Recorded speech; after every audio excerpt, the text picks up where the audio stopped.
世上只有媽媽好#港式媽媽生存指南。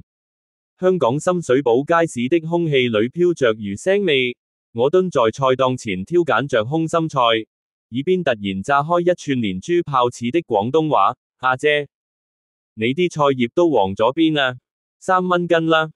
抬頭就見阿媽一手叉腰，另一隻手的塑膠袋仿得嘩嘩作響，活像廟街賣藝的紅綢舞。菜販阿叔額角青筋直跳，師奶你癲㗎？晨早返課都未開始，這便是我家老媽的生存絕技。在劏房狹小的廚房裏，她能用2顆雞蛋變出3菜1湯。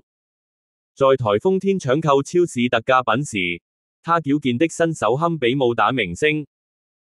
就連樓下茶餐廳老闆見她推門，都會自動把凍奶茶換成熱阿華田，全因她上次發現夥計用過期煉乳，差點把食環署電話貼在收銀機上。茶餐廳生存術，你知唔知茶記秘製西多士點整？某天放學後，阿媽突然把我按在卡座，她從帆布袋掏出保鮮盒，金黃麵包裹着流心花生醬，在煉乳中閃閃發亮。落單要講飛邊走雪，麵包皮鮮脆，她得意地挑眉，像解開達文西密碼。後來才知，那日她偷師3個月，就為讓我嘗到學校小食部永遠做唔出嘅味道。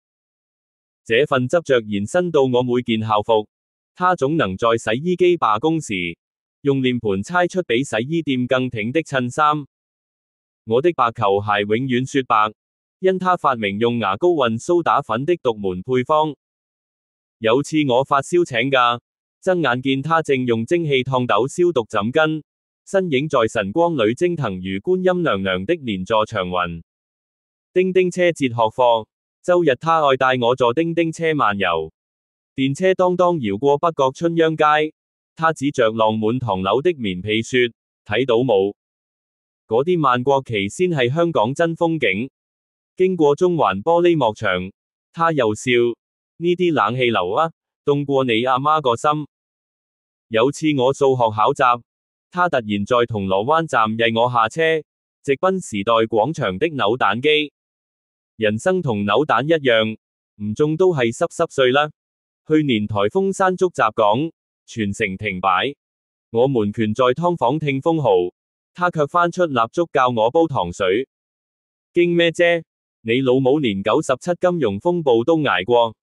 火光搖曳中，她哼着獅子山下，把紅豆沙舀進缺角的瓷碗。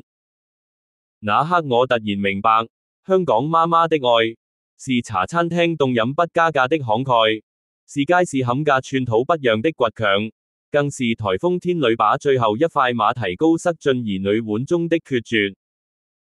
如今每當走過彌敦道，總會想起阿媽的生存守則，在茶記要懂得走青，在街市要學會搭蔥，在人生這場漫長的擠地鐵戰役裏，永遠記得把最暖的位置留給身後的人。